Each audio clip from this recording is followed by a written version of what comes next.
Okay, hey everybody, it's Gabe the Nutritionist here, and today's video is going to be on magnesium, how it helps mental health, your insulin, how it helps your ribosomes to make proteins, vitamin D, increases levels of that, potassium, retains potassium from wasting, and calcium helps balance calcium a little bit. But yeah, the thing about magnesium is I'm always giving it to my clients. They love it, they feel better, and we're going to explore that through the mental health aspect of this thing. But really, it's the relaxation part. And as I was doing this, this article as a video, right, I'm thinking I kind of really want to write and do an article on COMT mutations because I believe that can help people understand mental health even better. Some people have a fast type mutation, some people slow type mutation, and that you have two different archetypes of people that if they were to read and understand this, it'd be like, oh, I have a guaranteed mutation, and they could conduct themselves better in their health so they could be more chill or, a little more stimulated, right? Yeah, it just got me thinking that, this could be a really important thing to do something on. But again, I digress, and I'm gonna get through this pretty quick because I'm kind of tired already. Okay, so magnesium, I love it. It's amazing. If you have issues with, being calm, if you're always full of anxiety, you can't chill, you can't relax, as always, I recommend thiamine, vitamin B1, magnesium, vitamin B5, and it's like the trill pill trifecta to help you calm down and be relaxed. But, magnesium is also an electrolyte, but it's a pretty potent mineral because it does a lot. So, for example, it helps you with making energy through MGATP, which is going to be the active form of ATP. So you always hear about ATP, right? But, you know, you need the active form so it does the magic. It gives you the energy. That way you can feel good, right? Because what's the point of having ATP if it's not being the form that's used, right? Then optimize calcium. Well, I'm just going to go through it anyway, right? Just move on. So one of the biggest misconceptions about magnesium is that it's simply a cofactor for energy production. The reality is ATP itself is normally existing in cells predominantly as a magnesium complex. So it's got these three negatively charged phosphate groups, ATP, and those negative charges make free ATP chemically very reactive. And this is unfavorable for many enzyme reactions. So magnesium with its plus 2 charge with ATP's phosphate group, you have magnesium ion plus ATP4, and you get magnesium ATP, right? Which you need for a lot of enzyme reactions in the body. There's countless, but it's a ton. But essentially, it's a important piece of the puzzle that you can't disregard for that reason. So you have this ATP complex of magnesium, and it's recognized by these enzymes. So we can see protein, phosphorylation, DNA synthesis, RNA, glycogen synthesis, lipid metabolism for your fats, ion pumping for electrolytes, muscle contractions and movement, signal transduction, ATP hydrolysis, and cell transport. So by having magnesium, you get the ions, you get the complex, and it helps you with these processes. Which no one really talks about magnesium in that way, right? Kind of how I talk about it, for calming, relaxation, that kind of thing. But we're going to learn more and more about how, okay, magnesium, there's a lot more other stuff that's pretty cool and helpful that people take magnesium, they know they feel better, they feel good, and they can't always explain why. So this is kind of why I'm doing this. More or less 10 things that impact you. So again, helps you with ATP into phosphorylation for cell signaling and function. It determines the functional pull of ATP, so it's usable, as opposed to just having ATP that isn't in the active form. And I kind of view this similar to how you get glutathione, but the form of glutathione that does the magic, that works really well, is going to be reduced glutathione, which is the active form, that is the antioxidant magic. Then you have folate, right? You get THF, DHF, but you want the active form, right? Which is going to be 5-MTHF, which is 5-methyl-tetrahydrofolate. And then vitamin B6, you have pyridoxine, but the form that's active, that does everything, is going to be P5P, right? So just to put it in perspective, right, you can have forms where they're kind of in transition, where they're relaxing, and then you have this other form where it's active and it does what it's supposed to do. So here, magnesium needs to make ATP. There's no energy in the body without magnesium. So magnesium is very important in that regard. So this is why I'm real big on giving everyone magnesium, because it's the one thing that's kind of difficult to get from the diet, only because the soil sucks. It's been fallow, pesticides, and the whole germ theory versus terrain theory. Basically, it's just kill bacteria with glyphosate and other, you know, insecticides and pesticides, and it does damage bacteria in the soil, which is used to break down rocks, break down minerals, so the plants can then use and absorb it. And I kind of feel like if we go into regenerative agriculture, you look at what's happening there, and they're actually able to, in some instances, reverse desertification, which is like amazing. It's pretty cool. We gotta, you know, I know we got a growing population and all that kind of stuff, right? But we gotta learn to honor the soil so we have nutrient-dense foods, and it'll be rich, black, fertile soil so things can grow better, right? Because why wouldn't you want to have an apple with more nutrients as opposed to an apple with barely anything, right? So it goes a long way, right? We don't really think about it, about how nutrients found in fruits and veggies from the 80s compared to today, right? It's a lot less. I forget what the figure, but it's like 20 to like 80% depending on, a lot of variables and factors, right? But point being is this factor farming isn't really good. So magnesium balances NMDA receptors for mental health. This is called the N-methyl D-aspartate receptor. It's a glutamate-activated ion channel involved in learning, memory, synaptic plasticity, pain sensitization, and excitatory neurotransmission. When it comes to the NMDA receptor, magnesium can physically block its ion channels at resting membrane potentials. So why is that important? Why is that interesting? Why do I care? For mental health, I always care, because as I say, most people are deficient. A lot of people are having issues with mental health, right? And this is where we're going to have light bulbs turn on and people understand, okay, well, this makes sense now. So at rest, extracellular magnesium ion enters the NMDA channel pore and binds within it, preventing the passage of ions such as calcium and sodium. So essentially, without becoming too complicated, if you have too much calcium and sodium in your brain, magnesium helps balance it. So you're not overexcited, you're not having these, anxiety, you're not having this ADD kind of behavior, and you're able to kind of relax and chill out for a bit. So receptors require glutamate and sufficient depolarization before calcium entry occurs. It's important because calcium entering the NMDA receptors can activate the signaling pathway involved in synaptic plasticity. However, too much activation can contribute to excessive extracellular calcium signaling and neuronal injury, right? So although magnesium is a calming mineral, it participates in the electrical gating of a major neuronal calcium channel. Magnesium helps determine when excitatory glutamate signaling is allowed to translate into calcium entry. So again, blah blah, right? In simpler terms, this means magnesium can help balance calcium and glutamate to prevent unnecessary extensive activation, which negatively impacts mental health. This is why for some people, they can finally enter, from fight or flight mode, where you're on edge, you're worrying a lot, you can't stop thinking, into a calmer parasympathetic nervous system mode, rest and digest, where you could relax, your mind feels the burden move away, your muscles feel a lot less tense, and you could rest.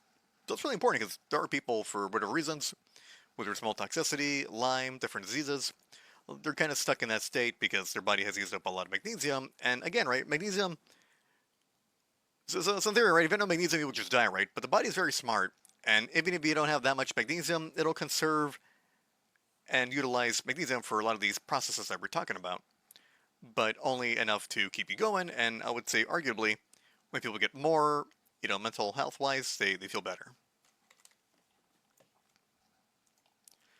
So, yeah, this is kind of what I want to talk about, right? About a future article I want to write. So, always suggest people with mental health issues such as depression or anxiety to go test for catechol-O-methyltransferase, COMT gene mutation, and the MTHFR gene mutation. And the thing is, a person with a slow COMT has more dopamine and adrenaline because they break down and clear the neurotransmitter slowly. So they're overstimulated very easily, they're quick to have anxiety, and they can have trouble thinking because they can't stop thinking when they're sleeping, right? And then they're sensitive to caffeine and stimulants and methylated B vitamins, and they're more likely to partake in a drug that calms them as opposed to something that gets them going and stimulates them. On the flip side, you have people with a fast COMT.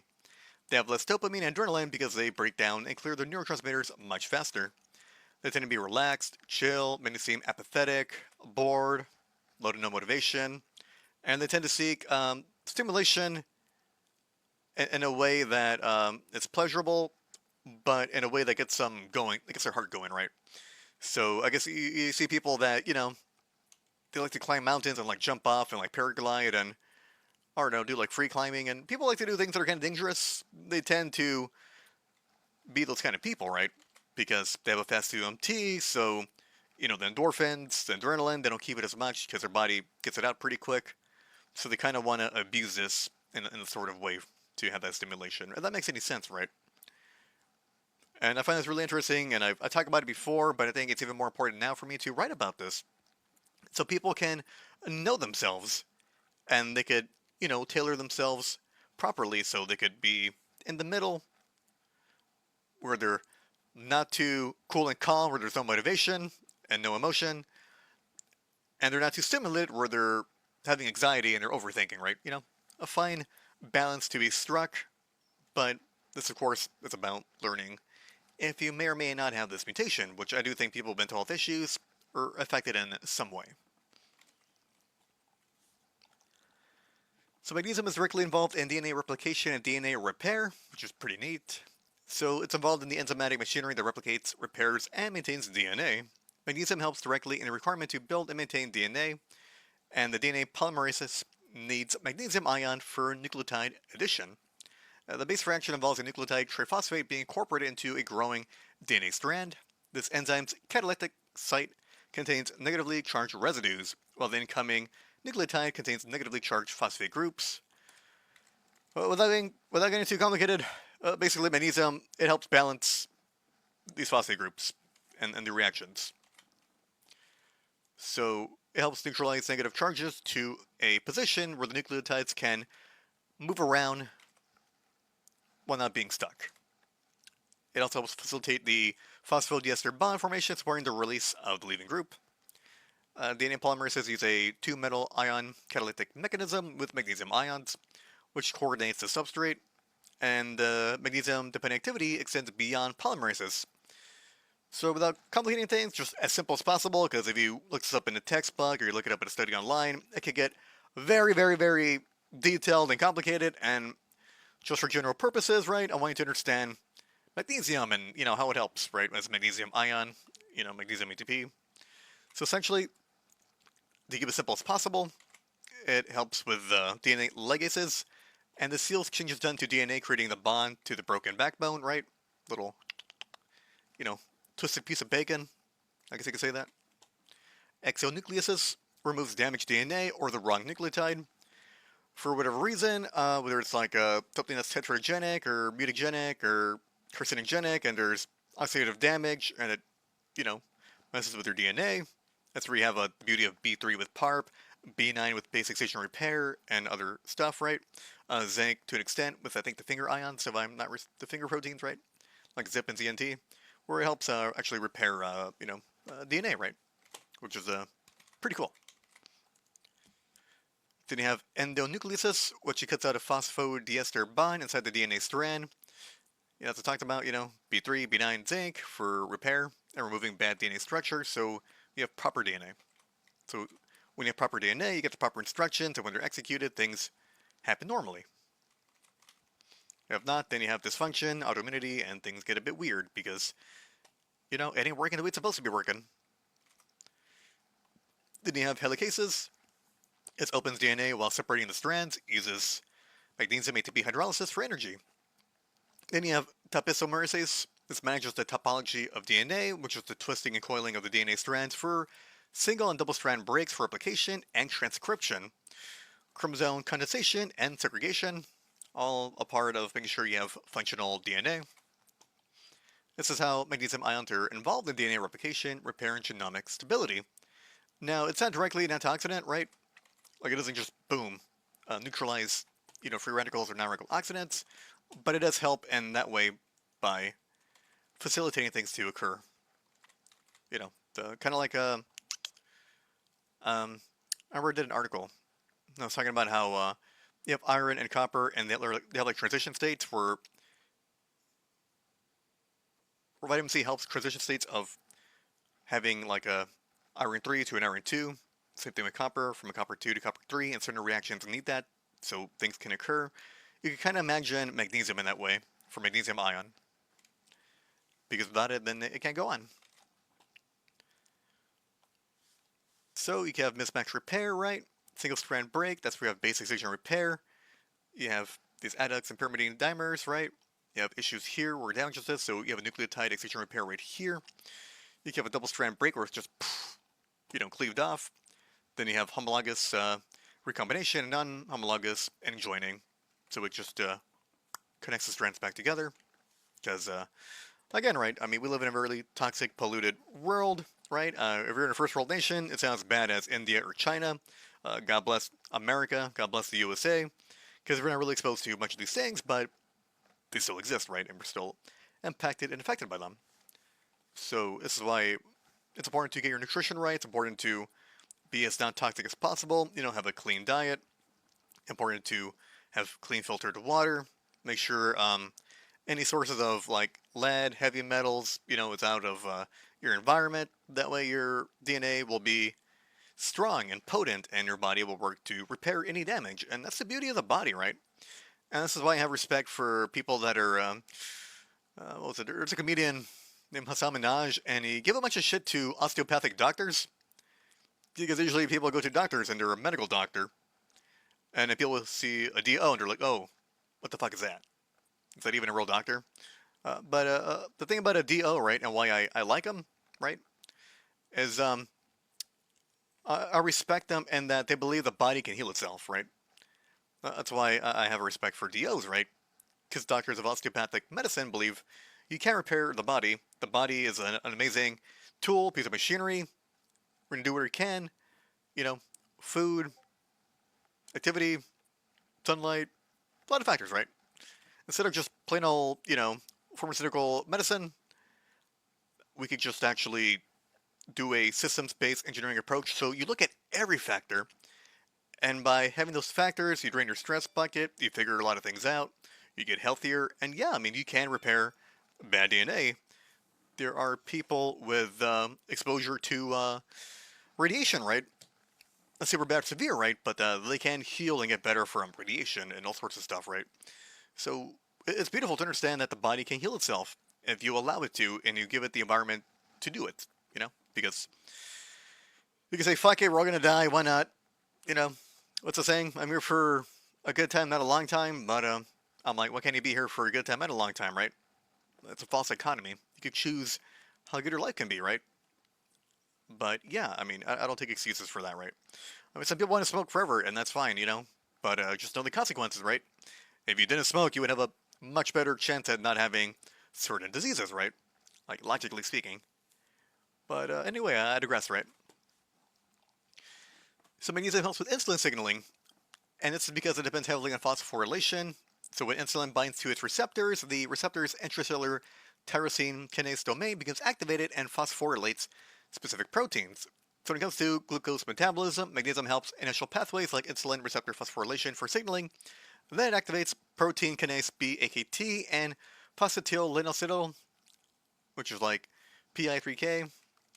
So essentially what happens is once protein kinase B AKT is activated, then you have increased GLUT4 trafficking, glucose uptake, glycogen synthesis for your muscles and liver, lipid metabolism to actually break it down, so a little more than just,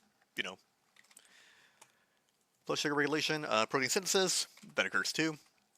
So it's required because, again, phosphorylation uses magnesium ATP, again, like an active form of ATP. So it influences the activity of the receptor, right? And when you have low intracellular magnesium, it can impair the phosphorylation and signaling that occurs, right? And when you have enough magnesium, it's helpful for normal insulin receptor and downstream kinase signaling. But also do place a great importance on zinc, as it does play a major role in using zinc ions to create, hold, and release insulin in the pancreas. How do you do that? Okay. Yeah. So a lot of things help you with, you know, people take all these drugs, right? I think they're taking metformin. That was a popular one, right? I think there's one that makes you piss a lot, right? That's if you can magically just piss out all the sugar you eat. And then you have an issue, right, where you have hypotension, right, because you eat a ton of sugar, so you're holding water, right? Or maybe you're doing a lot of sodium, but you're not doing potassium, magnesium, so you're not able to, balance the sodium. Essentially, magnesium helps make everything run smoother, right? That's the best way I could put it without making things too complicated. Everything else has its action, things it does, but magnesium just makes things flow smoother, right?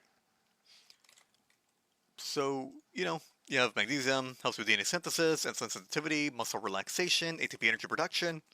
It does a lot of things, right? So when we think of magnesium, we think of relaxation, that kind of stuff, but it helps you with making more energy, so that's pretty cool. You're calm with more energy, and that's going to make you a very unstoppable person because, you know, that's the best way to think, right? When you're calm and you got energy. Helps you with your insulin, so again, you're going to really utilize and take the foods you eat and make energy out of it. Beautiful, amazing. DNA synthesis, again, humans, like Theseus' ship, right? Um, at some point, within like 5-10 years or whatever, right? You replace all your cells, but you're still you, even though you have like no original cells. So that's kind of interesting, right? But yeah, I mean, that's what keeps it going. The DNA synthesis and the replication of the cells. Then you have magnesium, which can raise vitamin D. So it's involved in cytochrome P450 enzymes, such as the pathway for 1-alpha hydroxylation in the kidneys. And then you have the deactivation part that happens through cytochrome 24A1. So what happens is you have vitamin D3, you go through the process, hydroxylation, it becomes 25-hydroxyvitamin D, and then into 125-dehydroxyvitamin D, which is the active form, which is the one people measure, and that's how you know you have a good vitamin D level or not. So what's pretty cool is when people, let's say you get two people, right, and you give them the same amount of sunlight. They're outside an hour every day, right? One gets magnesium, one doesn't get magnesium. The one magnesium is going to have a lot more vitamin D because it was able to have better hydroxylation and conversions to have more vitamin D levels.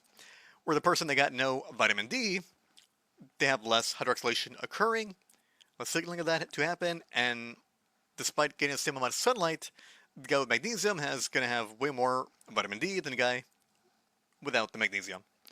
That's pretty awesome, right? It's something little but potent that even people are recognizing, like, oh wow, magnesium does help raise it. That's pretty badass. So maybe if you don't want to spend too much time outside, magnesium can probably help you make more. So essentially, I gotta say make more with less, but you're getting more mileage out of it. So sunlight, I mean, you can get D3 pills, but again, I don't really do the pills. I'd rather get people the idea that if you go outside, you get sunlight, you get, and again, right, we gotta kill this myth. Well, it's not a myth, but when you get to a point in your diet where you don't do any seed oils and you replace all your skin cells, your membranes, right? Then you go outside for hours and not get sunburned.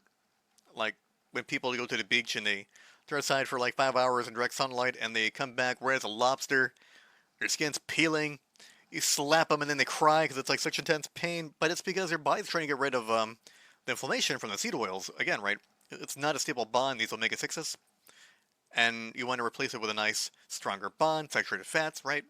Look at the chemistry of it. It's a much more stable bond, and that's why you see these people that are carnivores, or you see these old school farmers and they're outside and they have a nice tan and they're not red.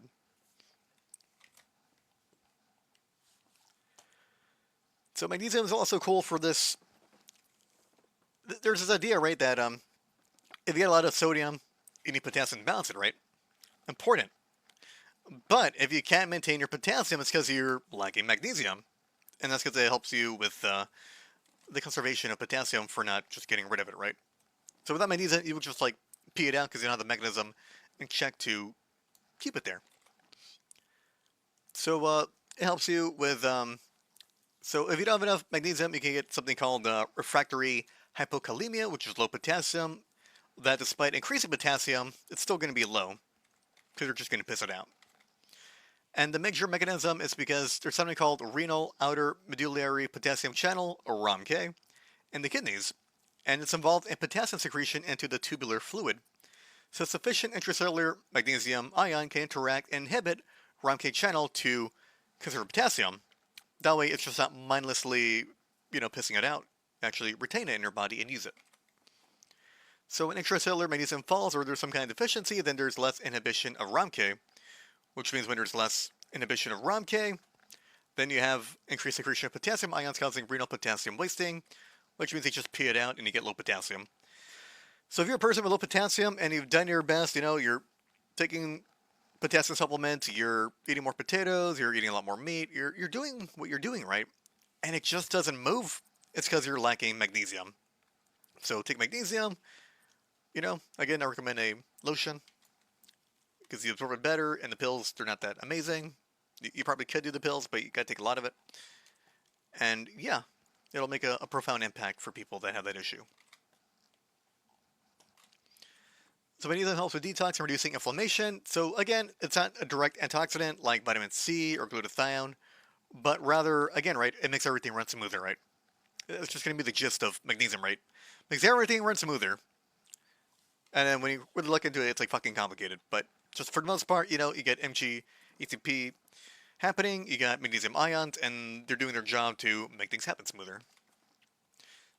So it helps with mitochondrial function, ATP production, cell ion homeostasis, inflammatory signaling, glutathione-related systems, membrane stability.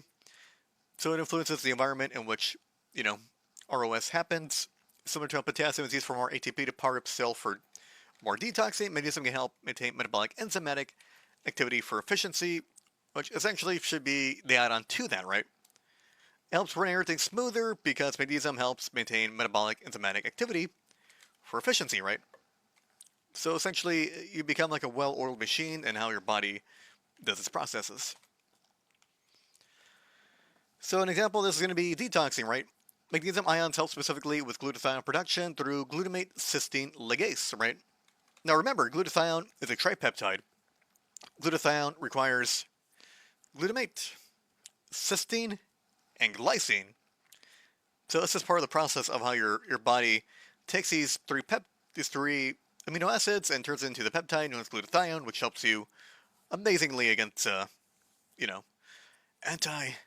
antioxidant for the 1 electron donors and the 2 electron donors. 1 electron being the free radicals and the 2 electron donors, being the radical oxidants. And this is where it does the magic here. And it gets inverted and it does its thingamajiggy. And it goes on. So eventually it becomes glutathione synthetase for glutathione, and then, of course, much more later, you have the reductase and all that stuff happening, and the reduced form, and it gets recycled. That's why you need vitamin C, vitamin E. That's why you need riboflavin too, and that helps to recycle it, glutathione, so you have a good use of it. But before you do all that, you got to have a bit of magnesium to help. So So for example, right, let's say you're taking N-acetylcysteine, right?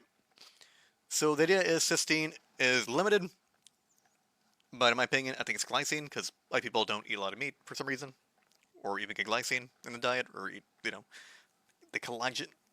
gelatinous, kind of tough, chewy pieces of meats and tendons and ligaments and that kind of stuff, or just do collagen, right, or Jello powder, right? Like, so essentially, if you're taking cysteine, N-acetylcysteine, and you want to make the most out of it, then take some magnesium.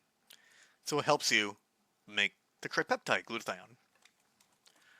I think some people talk about that, but not a lot of people talk about that. Just to make that connection in your brain, that would help you with that.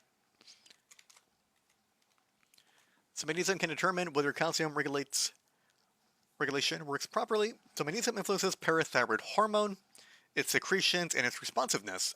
Under normal conditions, PTH can help maintain calcium homeostasis through the effects on bone, kidney, vitamin D metabolism, and intestinal calcium absorption, and directly through vitamin D. But severe magnesium deficiency can produce something paradoxical. Low magnesium can impair PTH secretions and impair its responsiveness.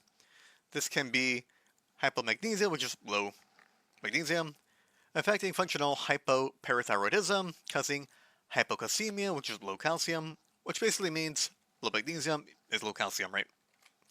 So that's because magnesium is required for signaling machinery involved in parathyroid hormone action, which is adenylate cyclase, the CAMP pathways, and when you have a deficiency, it messes with it, right? So obviously we don't like deficiencies because something happens downstream or upstream, things aren't going to be balanced the way they're supposed to be balanced, things aren't running as smoothly, and we start to see things not work the way they should, right? So at high magnesium concentrations, magnesium ion can activate calcium sensing receptors and suppress parathyroid hormone secretions. At a severe deficiency, it can be impaired. Tissues can become resistant to parathyroid hormone. And again, this is why it's important to have balance. But again, if you know me, right? Everyone's using calcium. You get calcium from your diet, right? Like cheeses are fine. Dairy, if you like it, like an A2 dairy, that's like going to be the best. That kind of stuff. What's the other one you can get it to? Not dates. The other one. I always forget about that one. Figs, right? Figs. Figs can be a good source of calcium too, right? Which is pretty interesting. But point being, the 1 second, I got a message.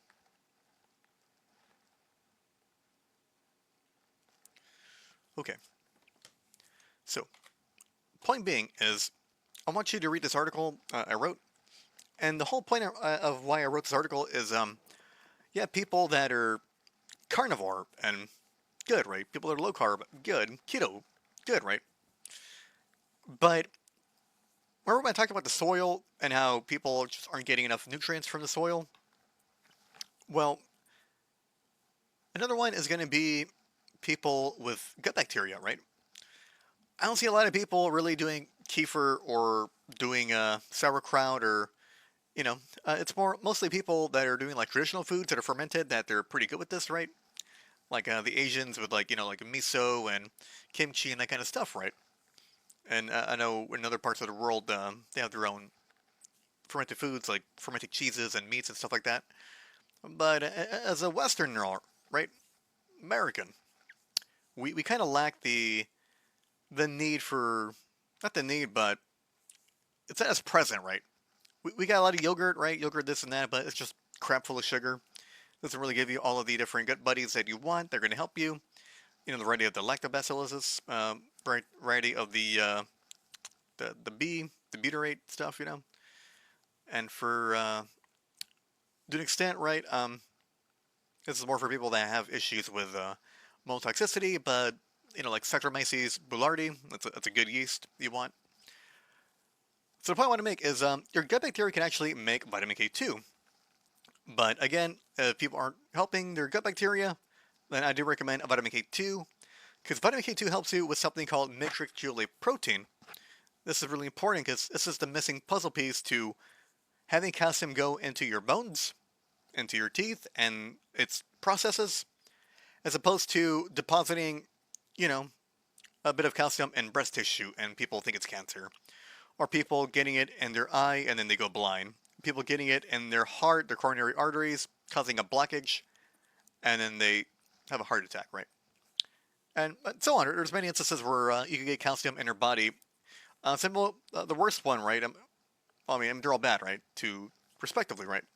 But I think one that's bad for people that are older, right, or the people that they're older and their joints, right, they could develop a bit of calcification in the joints. So it's almost like bone-on-bone action, and that's painful, from what I hear. So essentially, you want to work on vitamin K2, so you're depositing all calcium where it belongs, right? So again, I wrote this article so people that have a high coronary artery score, or it should be zero, right? If you're taking vitamin K2 over time and you're taking good care of your health, you have a good diet, you pay attention to my stuff, right? You'll be pretty healthy, right? You shouldn't have any issues with that. But if you're a person that, you do your coronary artery calcium score and it's, you know, not zero, then you should, work on that. And vitamin K2 is essential for that. So again, right, it's trifecta, right? Yeah, vitamin D. Vitamin D increases more absorption of calcium. That's why when I see people that take a lot of vitamin D3 supplements, they tend to have a higher, well, not all of them, right? Because it depends, right? Some of them do the vitamin K2, some of them don't, right? Because I'm saying supplements with vitamin K2 added, but sometimes they're not enough to cover a massive amount of vitamin D3, right? So again, it's all about balance, right? So supplements are better than others, some are amazing, some suck. I mean, it just depends, right? So if your goal is to clear up your calcium and make it nice, then click that article, right? Magnesium stabilizes ribosomes to support protein synthesis. So it's a really big role, and I don't really see many people. I mean, a few here and there do, expound upon how magnesium helps with your proteins. So your cells are constantly building proteins. Again, I tell people we're just living flesh bags of protein, right? Not only are we made of protein, but we get a bunch of proteins that do protein shit, right? We're proteins on proteins on top of proteins that do proteins, and I'll get to that in a bit, right? So essentially, this requires ribosome translating to build the proper proteins that the body needs. And it's translating mRNA to amino acid chains, but ribosomal RNA is highly negatively charged because of its phosphate backbone. This is where magnesium ion comes in to neutralize and electrostabilize those negative charges, allowing RNA to fold properly into the three-dimensional structures required for functional ribosomes. So, I'm sure in biology in high school and college, you got something called the ribosomes in the cell, and essentially they're like a chain link or like a weaver of certain amino acids in order that makes certain proteins and peptides, right? That's essentially how it works. So it supports ribosome assembly, RNA folding properly, ribosome structure for form, RNA stability, translation, mRNA binding for translation, while flexible enough to move, right? Kind of like a typewriter, in a sense. Protein synthesis, of course, to make it happen. So, magnesium it'll stabilize nucleic acids because magnesium ions are useful for organizing highly negatively charged phosphate-containing molecules. So, as a sort of scaffolding that uses electrostatic stabilization on RNA phosphate groups for proper RNA folding, these ribosomes become functional for protein synthesis, which I love so much, and you'll find out why. If you know me, I encourage and recommend people to eat plenty of animal-based protein, like beef, bison, and lamb, to get the, I'll put it here, because more likely it's going to be the complete amino acid building blocks for proteins, right? Not just for nutrient-rich profile, right, because it's got, vitamins and minerals in there, but because, like I said, right, we're washing flesh bags, right, of proteins and amino acids, right, and peptides and stuff. So it's more than just building muscle. Every fucking TikToker, oh yeah, protein muscle, the end. I'm sorry to be rude, but it offends me. I love protein. Protein's amazing. Protein does so much, and to just reduce it to a muscle makes me mad, because it's like, what the fuck? I don't want, like, the bodybuilder bros having a monopoly on talking about protein, Like, and then if you're a chick and you're into beauty, it helps you with your hair, your keratin, your collagen, that kind of stuff, right? You look hot, right? Amazing. Again, right, I make a big point of mental health, right? Because a lot of people out there are fucked up, right? And I've helped people unfuck up, right? And be happy again, and to be chill and relax, and to be calm and happy, right? Because that's all people want, right? To be happy and to go through life, right? And if for some reason you don't know why, but there's something making you depressed, and it's, because I've had people that have come through like terrible experiences, right? They were abused, but they moved past it, and they're happy, and they're functioning, and it doesn't affect them, right? And then what concerns me, right, is not the people that were abused, right? Even though it's a bad thing, right, of course. But what concerns me are the people that, like, they've never been abused. They have no reason to be sad. They got no reason to be depressed. They got no reason to have anxiety. But it just happens, right? These are the people I'm worried about because, like, they're going through something they have no reason to go through, and then, again, right? They're low in protein. Maybe they live in a house with mold and they're breathing in mycotoxins, and it's affecting their mental health. And it's important to really get the protein in. And I always tell people, focus on protein, right? When you focus on protein, everything falls in line much easier. And you'll see why, because there's a lot of things in the body, right?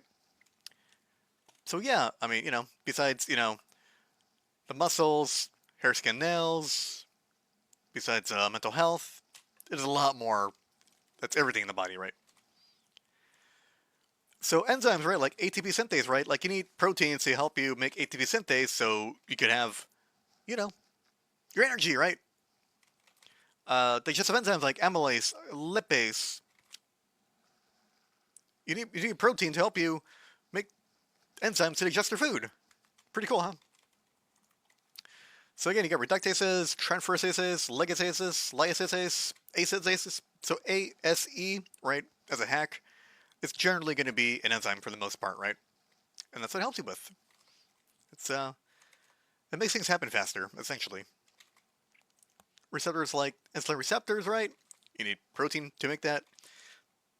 Thyroid stimulating hormone receptors, you need protein for that, huh? Transporters like glucose transport, transfer for your iron, ZIP and ZNT for your zinc. You need protein to make that. Like it's just, I love protein. It's awesome. Structural proteins, collagen, actin, myosin, keratin, tubulin for microtubules, right? Which is like gets even smaller. Antibodies for your immune system. Oh my god, you need to get protein for your immune system, right? I mean, sure, vitamin D is cool, right? Sure, vitamin C is cool, right? I mean, all these things are important, right? Zinc, I love zinc, right? It's amazing. But we can't forget that we do need protein for a lot of these little things, especially your immunoglobulins, right? Hormones like precursors and peptide precursors and all that kind of stuff, right? Like pro-glucagon, proinsulin, growth hormone, oxytocin. So when you hug someone or you hold hands with a girl you love and you have sex and you feel that special, amazing warmness, right? You need protein for that. Membrane proteins like ion channels, right? Like the electrolytes, so they can transport. Connexins, right? Which it slipped my mind, but you need that, right? Aquaporins, so you could transport water, right? Very important. Detox, you need protein for that, right? Amazing, right? You need it for phase 1 detox, your Cytochrome P450s. You need it for your why am I blanking right now? I'm real tired. For your aldehyde dehydrogenase, alcohol dehydrogenase, for your sulfur transferases, for your GSTs. So essentially your conjugation pathways, right? That's essentially what it is. That's the transferases part. And again, antioxidant proteins like glutathione peroxidase, right? Catalase, the superoxide dismutases like the zinc, the copper, and the manganese, like peroxidoxins, like thioredoxins, reductases. Your BRCA gene 1 and 2 for breast cancer to help you with p53 tumor suppressor protein, right? To then kill mutated cancer cells so you don't get cancer. It's all protein. Life is protein. Essentially, right? And that's why a lot of carnivores are happy. They get a lot of protein, right? So, that's why it's one of the best diets for if you so choose to go on an elimination diet, right? Because you're getting a bunch of protein, and it's a lot of sugar, right? I mean, essentially it's zero sugar, right? And you're getting plenty of good fat, right? Saturated fats, and you're getting a variety of good quality minerals that you need to run these things, right? Like zinc and selenium and stuff. Not too much magnesium, unfortunately, but that's why I say supplement it. Variety of your B vitamins too, right? So yeah, I mean, I love protein. It's awesome. It's amazing. I love beef. I love bison. I love lamb. Very tasty. And it's good for you, right? And the people with the biggest, there was a video I saw earlier, right, about this woman, right? She was like a vegan for like, I don't know, 12, 14 years, and she was like bawling eating meat because she missed it so much and she felt good on it. And I'm like, we shouldn't deprive people out of protein, right? What you need, right? And yeah, sure, there's some protein in like pea protein powder, right? But when the apocalypse hits, I mean, there's not going to be pea protein anywhere, right? So the reality is, you're beef, and you'll see your benefits come back tenfold. And for a lot of people, that was the best thing they ever did, right? Just focus on protein, and from there, it's a good core to build upon. And of course, you could look at my my excerpt for low toxic foods, and you could build around it and do what you like, right? So you have a happy, healthy life as your proteins start doing what they're supposed to do. Okay, so moving on, right? Again, like as I talked about, DNA repair proteins, right? Like DNA polymerase, ligases, helicases, nucleases, endonucleases, and poly-ATP ribose polymerase, right? Part 1, right? Again, what I say, if it ends in the ACE, right? It tends to be an enzyme for the most part. And that helps you with your DNA, right? Amazing. So I encourage people to use good quality magnesium chloride lotion as people are deficient in magnesium, as foods in general have become lacking due to the weak soil mineral content, as I talked about with bad farming practices. Yummy. The redder the better, my opinion. So magnesium helps control ion cellular electricity. If you cut the focus on my last few articles, cells aren't electrically neutral bags of chemicals. They're maintained carefully controlled gradients of these electrolytes. Again, your potassium, your sodium, your calcium, your chloride, your magnesium. So it's kind of neat how you get magnesium to balance your potassium and your calcium. Neat. And by doing that, your potassium can balance your sodium and your chloride, which is badass. It's cool. I love it. Like everything works together and impacts everything, and it makes things go the way they're supposed to work, right? So these gradients create membrane potentials. Magnesium participates in regulating ions moving through the mechanisms. So again, ATP-dependent pumps like sodium-potassium pump helps you with that. Very important. Magnesium transport and absorption itself is regulated through channels such as transient receptor potential cation channel subfamily M member 6. Honestly, like the people who named this, they're very unoriginal. So we'll just call it TRPM6, right? Because nobody wants to say transient receptor potential cation channel subfamily M member 6. Like, are you fucking kidding me? What kind of fucking name is that? Just call it something else, right? Like, I don't know. Magnesium absorption channel, DN, right? MAC. I don't know why people gotta complicate stuff, right? And like things do get like way more complicated, and I understand why they gotta do that. But yeah, just for general audience purposes, right? Because I am in a Promethean way, taking this knowledge, distilling it, making it easy, digestible, so y'all can apply it to your own lives and be happy and healthy and live better, right? So magnesium helps participate in regulating ATP for ion pumps to maintain the electrochemical gradient and membrane potential to conduct nerve signaling, muscle function, cardiac electrophysiology, alongside all other electrolytes. Now remember, magnesium is important for muscles and nerves because it helps control the chemical and electrical environment that allows excitable cells to function. And an ending. Magnesium is important for a lot of little processes we take for granted, not because we're ungrateful, but because most people were not taught this. Magnesium's pretty fucking awesome. It's great. I mean, you watch some TikToks and they don't tell you much about it besides, chilling and relaxing, right? But now you know how it's essential for your ribosomes, for your proteins, right? It's essential for mental health, so it balances your your NMDA receptors, right? Your N-methyl D-aspartate receptors for mental health. So too much calcium isn't going to mess with it, and too much glutamate isn't going to mess with it, because you got magnesium to balance it, right? You need potassium for the sodium-potassium pump, right, to make energy. But if you can't get potassium, and you keep losing it despite getting more potassium, then you need magnesium to retain the potassium, so you can have energy for the sodium-potassium pump. Ugh. So in a lot of little ways, magnesium is like, I want to say, it's there in every picture. You just got to look at it. And in some capacity, you'll find magnesium present. And that's what helps you with your health, right? I mean, I'm hoping I went pretty far with magnesium as much as I could, so people can appreciate it for much more than what it is, right? And that is basically it. Uh, Again, I recommend taking a magnesium chloride lotion just by itself.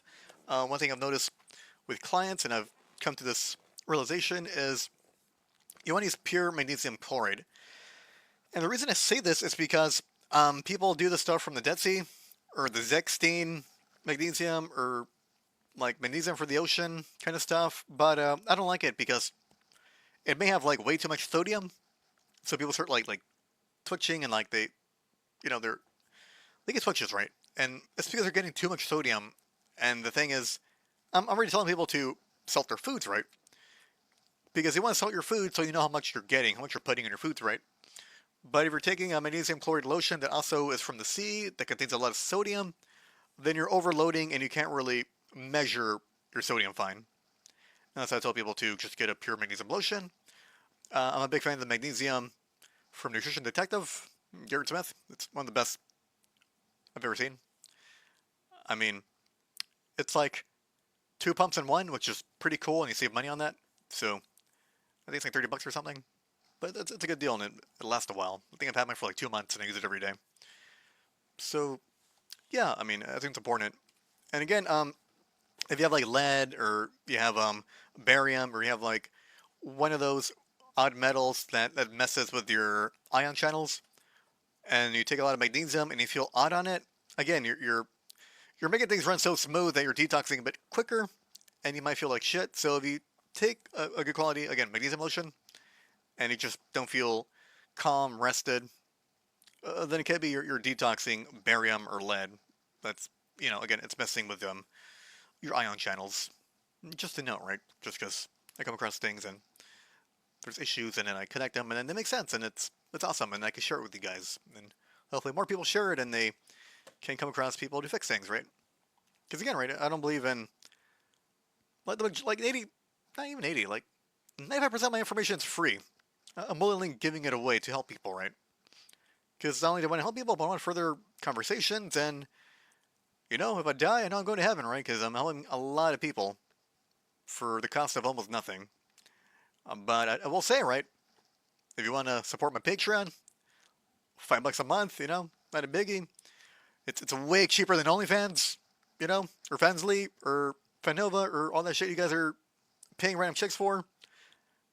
At least pay me so, like, you're getting healthier and you're supporting me, I'm not asking for much. But yeah, I mean, I do hope you guys appreciate me, and you share this with other people so they can get helped. They could hopefully be sparked into caring about their health. Because I was looking at my list right now, I'm like, holy shit, I got a lot of videos now, right? Like, all this are videos and articles I've written. I mean, they're all like video articles because people like to hear me speak, and then when I talk on the articles, I, bring up other things that may be related and make some dots and connections there.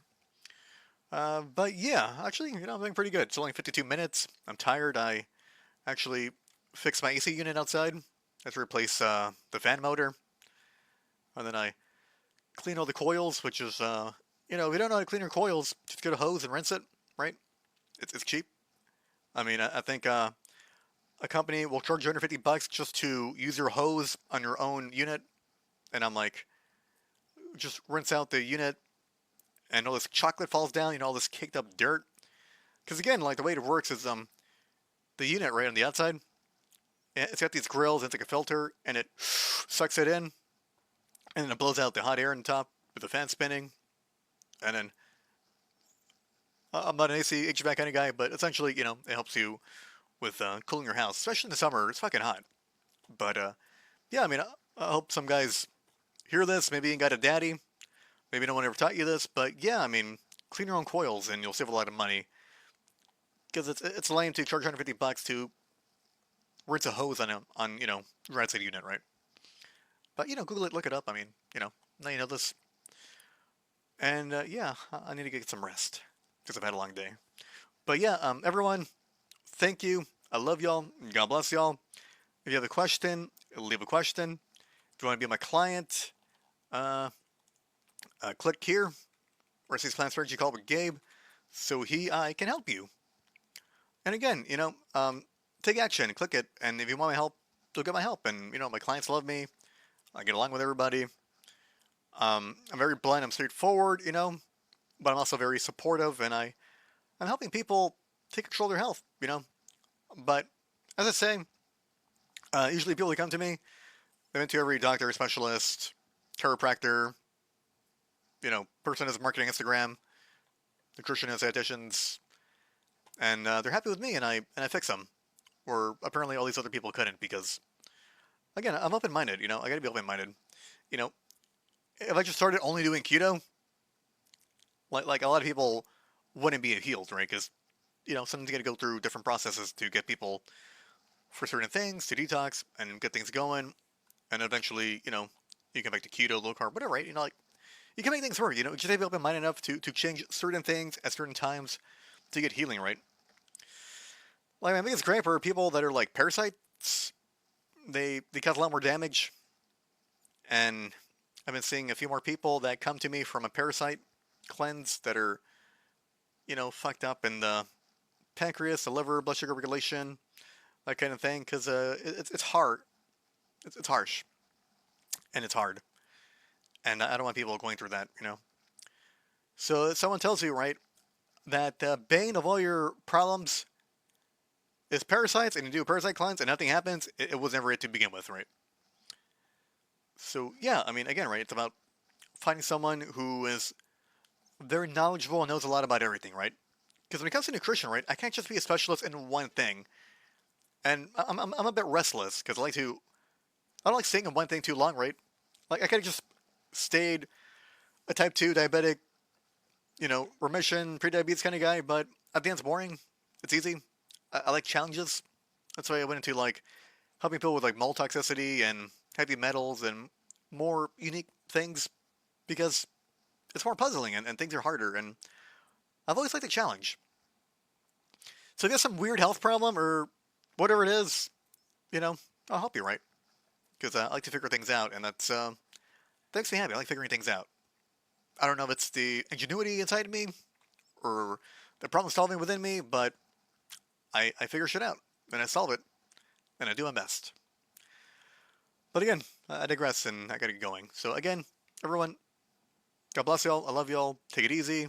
And please get some magnesium chloride lotion, preferably not from Dead Sea or Zechstein. I think Infuse is a good brand. Again, your Shit Detective is a good brand, but it's sold out a lot.